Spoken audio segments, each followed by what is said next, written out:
안녕하세요. 성민교회를 섬기는 이혜영 목사입니다.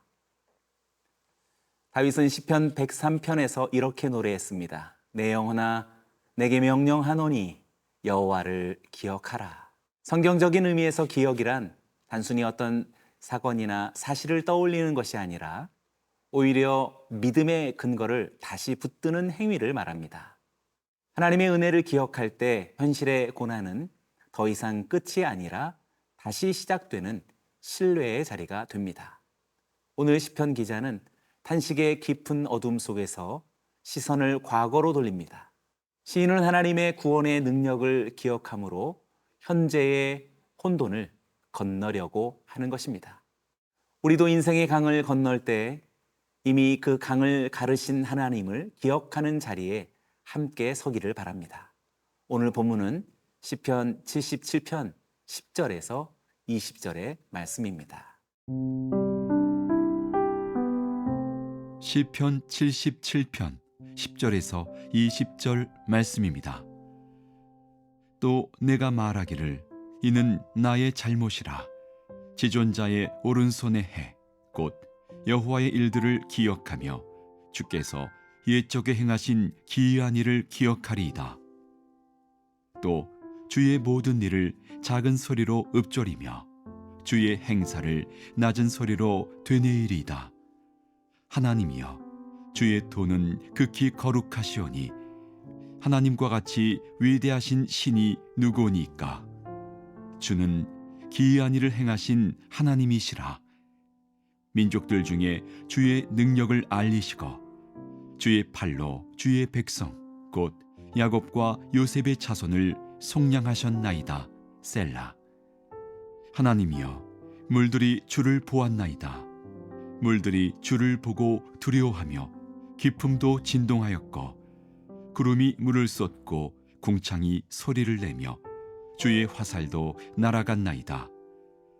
회오리 바람 중에 주의 우레소리가 있으며 번개가 세계를 비추며 땅이 흔들리고 움직였나이다. 주의 길이 바다에 있었고 주의 곧은 길이 큰 물에 있었으나 주의 발자취를 알 수 없었나이다. 주의 백성을 양떼같이 모세와 아론의 손으로 인도하셨나이다. 10절과 11절을 다시 봅니다.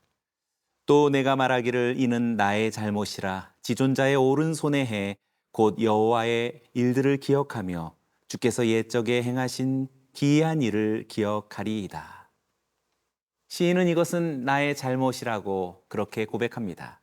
여기서 잘못이다라고 하는 이 말은 연약하다라는 뜻을 가리킵니다. 시인이 느끼는 절망과 좌절이 심령의 연약한 질병임을 고백하는 표현이 됩니다. 무엇이 연약함이란 말일까요? 우리가 어제 묵상했던 시인의 부정적인 탄식들을 가리킵니다. 우리는 7절과 9절까지의 말씀 속에 주께서 영원히 버리실까? 다시는 은혜를 베풀지 아니하실까? 그의 인자하심은 영원히 끝났는가? 그의 약속하심도 영구히 패하였는가? 하나님이 그가 베푸실 은혜를 잊으셨는가? 노하심으로 그가 베푸실 긍휼을 그치셨는가? 우리는 그렇게 어제 시인의 탄식을 보았습니다. 그런데 시인은 그것이 모두 자기의 잘못, 자기의 연약함이라고 고백한 것입니다. 그런데 시인은 이제 지존하신 이의 오른손, 곧 하나님의 능력을 기억하겠다고 선언합니다. 11절과 12절입니다. 곧 여호와의 일들을 기억하며 주께서 옛적에 행하신 기이한 일을 기억하리이다. 또 주의 모든 일을 작은 소리로 읊조리며 주의 행사를 낮은 소리로 되뇌이리이다. 여기서 반복되는 동사들을 보십시오. 기억하고 읊조리며 되뇌이다 라고 그렇게 말합니다. 기억과 묵상과 되뇌임은 모두 시편에서 하나님의 구원을 마음에 새기고 입으로 선포하는 경건한 행위로 연결될 수 있습니다. 시인은 단순히 감정을 달래기 위해서 과거를 떠올리는 것이 아닙니다. 하나님이 행하신 일을 다시 마음에 심고 입술로 옮김으로써 신앙을 다시 붙드는 그런 행위를 실천하고 있는 것입니다. 13절을 보시지요. 하나님이여 주의 도는 극히 거룩하시오니 하나님과 같이 위대하신 신이 누구오니까? 하나님이여 주의 도는 극히 거룩하시오니 라는 이런 고백은 하나님의 구원 방식이 인간의 이해를 뛰어넘는 것임을 인정하는 그런 감격과 겸손의 고백이 됩니다. 하나님의 길은 때로는 이해되지 않아도 결국은 선하고 온전하게 이루어질 것이다라는 신뢰의 표현인 것입니다. 그래서 시인은 이제 결정적인 고백을 합니다. 14절과 15절인데요. 주는 기이한 일을 행하신 하나님이시라. 민족들 중에 주의 능력을 알리시고 주의 팔로 주의 백성 곧 야곱과 요셉의 자손을 속량하셨나이다. 속량하셨나이다. 이 말은 출애굽 사건을 가리킵니다. 이스라엘 백성의 결정적인 구원 사건을 근거로 시인은 지금의 위기 속에서도 그 동일하신 하나님이 일하실 것임을 선포하고 있는 것입니다. 현재의 혼돈은 하나님의 부재가 아니라 하나님을 기억해야 할 시간입니다.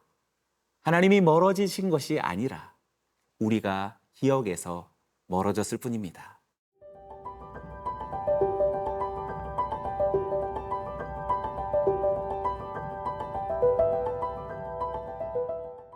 시인은 출애굽기의 홍해 사건을 마치 그림처럼 재현합니다. 16절을 보시죠. 하나님이여 물들이 주를 보았나이다. 물들이 주를 보고 두려워하며 깊음도 진동하였고. 여기서 보았다라는 단어가 반복되고 있습니다. 물과 자연조차도 하나님의 임재 앞에서 두려워 떨며 반응했다라는 상징적인 고백이 됩니다. 단지 자연현상만이 아니라 하나님의 구원이 창조세계 전체를 움직이고 있다는 믿음의 선언인 것입니다. 17절도 구름 기둥과 불 기둥으로 인도하신 하나님의 임재를 그렇게 회상하는 것이요.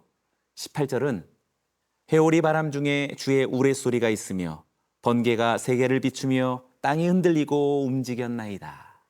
이 구절은 출애굽기 19장의 시내산 강림 같은 하나님의 영광을 보여줍니다. 이러한 이미지들은 하나님의 구원이 단지 이스라엘에게만 국한된 과거의 사건이 아니라 모든 피조 세계 속에 나타나시는 하나님의 위대한 행동임을 강조한 것입니다. 그러나 그 절정은 19절에 있습니다. 주의 길이 바다에 있었고 주의 곧은 길이 큰 물에 있었으나 주의 발자취를 알 수 없었나이다. 네, 이 구절은 놀라운 깊이를 담고 있습니다. 하나님의 길은 분명히 바다에 있었고 큰 물에 있었기에 반드시 존재하는 것이지만 그러나 주의 발자취는 알 수 없었다라는 것입니다. 이것은 하나님의 구원이 때로는 감추어져 있지만 그렇다고 해서 존재하지 않는 것이 아님을 말해주는 강력한 신앙 고백입니다. 그래서 마지막 20절의 찬양이 이어집니다. 주의 백성을 양떼같이 모세와 아론의 손으로 인도하셨나이다. 마지막 절은 이 하나님이 여전히 목자이시며 모세와 아론 같은 사람을 통해 백성을 인도하셨다라는 사실을 기억하게 합니다. 이 말씀은 현재를 살아가는 우리 모두에게도 동일합니다. 하나님은 지금도 보이지 않는 길 속에서 우리를 인도하십니다. 바다는 여전히 깊고 발자국은 여전히 보이지 않지만 그분은 여전히 그 바다를 가르고 계시는 하나님이십니다. 그래서 오늘도 우리는 다윗처럼 결단할 수 있습니다. 내 영혼아 여호와를 기억하라.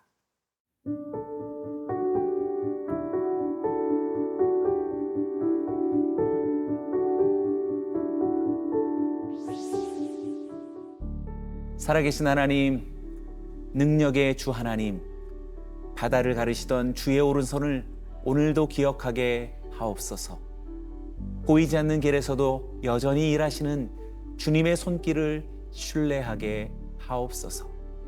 의심의 물결 속에서도 구원을 향한 길이 열려 있음을 바라보게 하옵소서. 오늘도 주를 기억함으로 사망의 음침한 골짜기일지라도 담대하게 주와 함께 걷는 자가 되게 하여 주옵소서. 예수님의 이름으로 기도드리옵나이다. 아멘.